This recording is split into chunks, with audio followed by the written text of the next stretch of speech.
और मेरे साथ डॉक्टर संजय निषाद हैं, कैबिनेट मंत्री हैं उत्तर प्रदेश सरकार के।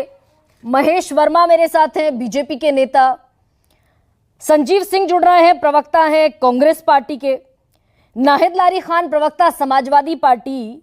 थोड़ी देर बाद इस खिड़की में आपको अरुण राजभर भी नजर आएंगे, प्रवक्ता हैं सुहेल देव, भारतीय समाज पार्टी के, सरकार का हिस्सा है। और मनोज राजन त्रिपाठी भी वरिष्ठ पत्रकार इस डिबेट में शिरकत कर रहे हैं। डॉक्टर संजय निषाद, घर उजाड़ने वाला फैसला ये है। डॉक्टर संजय निषाद, सबसे पहले तो इसी पर मुझे क्लैरिफिकेशन दे दीजिए थोड़ा सा।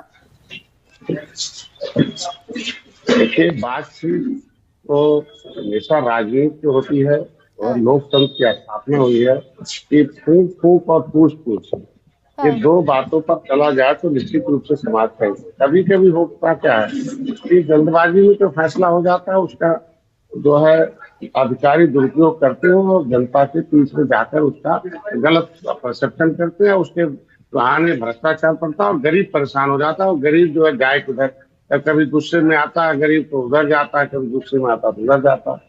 हमारे कहने का मतलब है कि मैं आज जब से मैं केवल एक ही मेरा काम है कि निर्बल इंडियन शोषित हमारा आम दल का काम ही है कि जो निर्बल हो वो सबल हो, जो सत्ता का शिकार रहा है वो निर्बल है, जो सत्ता का हिस्सेदार आ रहा है वो सबल है, जो अंग्रेजों से लड़ा, मुगलों से लड़ा, अंग्रेजों से लड़ा, सबसे लड़ा उजड़ा वो गरीब है, निर्बल है।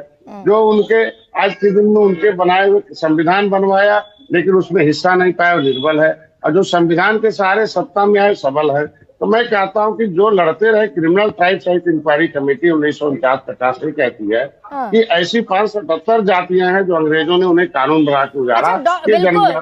अंग्रेजों ने कानून बनाकर उजाड़ा। डॉक्टर संजय एक सेकेंड, डॉक्टर संजय आप तो लिटरेट आदमी हैं, आप तो लिटरेट व्यक्ति हैं। डॉक्टर संजय ये बताइए, कैबिनेट में तो थे आप, जिस कैबिनेट में ये प्रस्ताव पारित हुआ उस कैबिनेट में थे डॉक्टर संजय। मैं कह रहा हूँ अधूरी जानकारी हमेशा खतरनाक होती है। देश को आजाद कराने वाली जातियों की आवाज को हमेशा दबाया गया। मैं पूरी जानकारी देश को देना चाहता हूं तो आप उसको अन्यथा ले रहे हैं। मैं कह रहा हूं कि criminal tribes and inquiry committee की रिपोर्ट के आधार पर 578 जातियों को जमीन भी देना होगा, मकान भी देना होगा, बनाकर देना होगा, शिक्षा देना होगा। उसने देश को आजाद कराया, संविधान बनवाया है, उस एक्ट के वो जो criminal tribes and inquiry committee 1949 था उसको पिछली सरकारों ने कूड़ेदान में डाल दिया। वो बेचारे देश को आजाद कराए, संविधान बन गया, उनको मिलना चाहिए। डॉक्टर संजय यही कह रही हूँ। डॉक्टर संजय, ये सारी जानकारी आपकी दुरुस्त है, लेकिन ये कैबिनेट में जब पारित हो रहा था, कैबिनेट में प्रस्ताव पास हुआ तब नहीं नजर आया डॉक्टर संजय।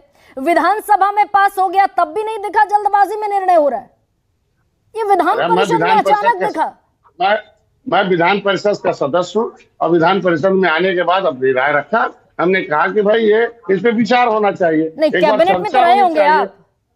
हम कह रहे हैं कि कोई भी बात, हम कह रहे हैं कि हर बात कैबिनेट में इस तरीके से चर्चा नहीं होती है। मैं मुखिया पर इस तरीके से होता है कि चर्चा हमेशा टेबल इसीलिए बना हुआ है। अधिकारी का टेबल है, कैबिनेट का टेबल है, फिर विधानसभा का टेबल है, विधान परिषद का है। इसीलिए कई टेबल बना हुआ है कि हर टेबल पर जाने पर किसी टेबल पर जाकर उसमें जो छोटी मोटी कमियां उसे दूर कर। जिसको मुख्यमंत्री जी ने कह दिया कि अब कोई नहीं उजाड़ा जाएगा, उसका कोई दुष्प्रभाव नहीं होगा, किसी को भी मकान से बेदखल नहीं किया जाएगा। और आज के दिन में हमारी जो है वित्त मंत्री ने भी कह दिया। तो जब उन्होंने बयान दे दिया कि कोई गरीब नहीं उजाड़ा जाएगा तो इस पे बहस का सवाल ही खत्म हो गया। हम लोग हमारी सरकार गरीबों को मकान दे रही है, अनाज दे रही है, सब कुछ दे रही है। डॉक्टर संजय, ये आपकी आपत्ति के बाद नहीं हुआ। ये तो जिस समय सुरेश खन्ना बिल रख रहे थे विधानसभा में, ये तो उन्होंने साफ साफ कह दिया था कि कोई गरीब विस्थापित नहीं होगा। ये तो बिल में बाकायदा प्रावधान है, तो गरीबों के उजड़ने का तो सवाल ही नहीं है। ये सीधा सीधा योगी की घेराबंदी का सवाल है क्या डॉक्टर संजय? नहीं, उसमें ये लिखा था कि बाद में नियमावली बनाई जाएगी तो इसके जद में कौन आएगा कौन नहीं आएगा। हम कह रहे हैं आज के दिन में पीठ पर बैठे हुए हमारे सिद्धार्थनाथ सिंह थे, वाजपेयी जी थे, कई लोग वरिष्ठ नेता है, वो हम लोग समाज के बीच में रहते हैं। तो जब आदमी सुबह से शाम तक सोचता है, कोई नहीं है कि 1 मिनट में एक गोली खाने से रोग ठीक हो सकता है। मैं कहता हूँ समय आता सोचते सोचते उस पे आता है। इसीलिए टेबल बनाए जा रहे हैं। इसमें बिना मतलब का बहस करने की कोई जरूरत नहीं। जब समिति को दे दी गई, इस पे विचार किया जाएगा। विचार अच्छे होगा। हमारी सरकार हमेशा जनता के साथ खड़ी है, गरीबों के साथ खड़ी है। अच्छा, आपका एक और बयान भी है डॉक्टर संजय, आप कह रहे हैं कि अफसर ऐसे फैसले ले रहे हैं, सरकार को हटाना चाह रहे हैं, यानी कि सूबे के मुखिया जो है वो अफसरों के इशारे पर काम कर रहे हैं। एक बार फिर आप यही कह रहे हैं? नहीं यार, देखिए, आप तो पहली बार तो आपने एक शब्द कह दिया कि गोलबंदी है। हाँ। हम लोग केवल एक ही गोल है, एनडीए। आप एनडीए के साथ हम सब लोग घटक हैं, और एनडीए का एक ही इरादा है कि निचले पावदान पे रहने वाले लोगों को विकास की मुख्यधारा मिलाया जाए, उनको सम्मान दिया जाए, सुरक्षा दिया जाए, समृद्धि दिया जाए। ये हमारे मोदी योगी कर रहे हैं। तो हम कह रहे हैं उसमें कहीं भी कोई एक कानून ऐसा भी न हो जाए जिससे कि एक जो है विपक्षी को मौका मिल जाए कि वो ऐसा करे। हम कह रहे हैं आज के दिन में तमाम गरीबों को, मैं कह रहा हूँ सामाजिक न्याय समिति का रिपोर्ट कहती है कि अपनी संख्या से 100 गुना ज्यादा लेदरमैन है, 100 गुना ज्यादा जो है मिल्कमैन है। तो मैं चाहता हूँ अधिकारी तो वही है, कर्मचारी तो ही है। जब मौका पाते उजाड़ते हैं। हम कहते हैं 80-90 साल के गांव में गरीबों पर भी बुलडोजर चला दिया था, माननीय मुख्यमंत्री ने संज्ञान में लिया, रुका। अब अपराधियों को बुलडोजर चल रहा है। तो ऐसे वो नहीं, आप तो आप ही का बयान है डॉक्टर संजय, आप फिर गोलबंदी चेंज कर रहे हैं, गोलबंदी बदल रहे हैं। आपने 20 दिन पहले क्या कहा? आपने 20 दिन पहले बयान दिया कि अगर गरीबों के घरों पर बुलडोजर चलाओगे तो वो वोट क्यों देंगे, यानी कि वो तो मैं आपकी सरकार में योगी आदित्यनाथ गरीबों पर बुलडोजर चला रहे। नहीं, सरकार नहीं चलाती है। उसके अंदर रहने वाले जो सामाजिक न्याय समिति का रिपोर्ट, आज के दिन में 2021 में जिला पंचायत का चुनाव हुआ गोरखपुर में, 2 निषाद जिला पंचायत सदस्य ज्यादा मतों से जीत गए। अधिकारी जो है उनके वर्ग था, विपक्ष के वर्ग का, उसने हारे हुए लोगों को प्रमाण पत्र दे दिया बुला के, और उसको वेबसाइट पर भी चढ़ा दिया आयोग को, और तीसरे नंबर वाले प्रत्याशी को जिता दिया।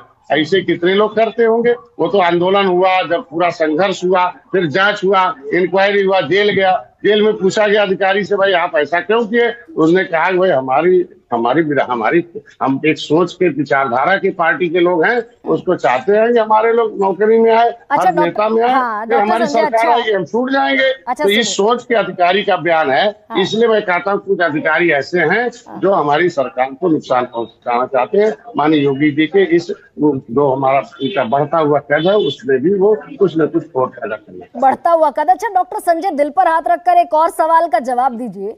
ये सब 4 जून के बाद ही समझ में आ रहा है अनुप्रिया पटेल को भी, ओम प्रकाश राजभर को भी, डॉक्टर संजय निषाद को भी, केशव प्रसाद मौर्य को भी, सब 4 जून के बाद समझ में आ रहा है। मैं तो आज के दिन में देखा ना, जब देखेंगे तभी तो कहेंगे कि जो है अधिकारी वही ज्यादा पोस्ट है।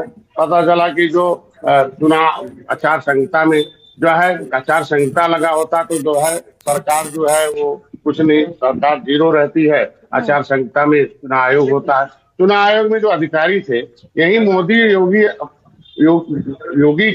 का फर्जी वीडियो चल रहा था, तो ये अधिकारी कहाँ थे? क्यों नहीं उनको जेल भेजे, क्यों नहीं रोके भाई? आज के दिन में अधिकारी वही अधिकारी है ना कुछ जो आज के दिन में कि 400 पार हो जाएगा, मोदी जी ने कहा आरक्षण विरोधी, और अमित शाह जी कहा आरक्षण खत्म कर देंगे, लेकिन उन्होंने क्या कहा था? अनकॉन्स्टिट्यूशनल मुसलमानों का आरक्षण खत्म करेंगे। और मोदी जी ने कहा था कि ये विरोधी कौन है, वो पत्र पढ़ रहे थे पंडित जवाहरलाल नेहरू का। एडिट वीडियो चलता रहा कि अधिकारी अगर कार्रवाई नहीं की और भ्रम में फैलाकर, भयभीत करके, झूठ बोलकर, लोगों को लालच देकर वोट लिया, आरक्षण खत्म हो जाएगा, तो इसमें कौन शामिल था? वही शामिल थे। रोकना कौन है? अधिकारियों के बहाने खेल एक और भी चल रहा है क्या? अधिकारी योगी आदित्यनाथ यानी कि सूबे के मुखिया इतने नासमझ हैं कि वो अधिकारियों के कहने पर गरीबों के घरों पर बुलडोजर चला दे रहे हैं। डॉक्टर संजय निषाद, बहुत बहुत धन्यवाद। ऐसा नहीं है, आप गलत शब्दों का प्रयोग कर रही हैं। हम कह रहे हैं कि ढेर सारे अधिकारी अच्छे हैं, एक अधिकारी के चक्कर में आप सबको बदनाम थोड़ी कर सकते हैं। ये गलत नहीं है। आज के दिन में अधिकारी ज्यादा अच्छे हैं, तभी तो उत्तर प्रदेश सर्वोत्तम प्रदेश बन रहा। 2 घंटे के अंदर दोहरा अपराधी के घर जो है जांच होता चला जाता। कुछ 1-2 अधिकारी के चलते बहुत नुकसान है। मैं बताता हूँ, हर समय रहते हैं, ऐसा थोड़ी है। हम लोग रेल आंदोलन कर रहे थे, अधिकारियों ने फर्जी मुकदमा हम ही लोगों को डाल दिया, 35 लोगों का बंद कर दिया। हम कहते हैं ऐसा थोड़ी है कि वो तो हर समय हर सरकार ठीक में है। रहते हैं। बहुत बहुत ऐसे धन्यवाद चिन्हित डॉक्टर होना संजय चाहिए। निषाद, बहुत बहुत धन्यवाद आपके समय के लिए, आपके वक्त के लिए।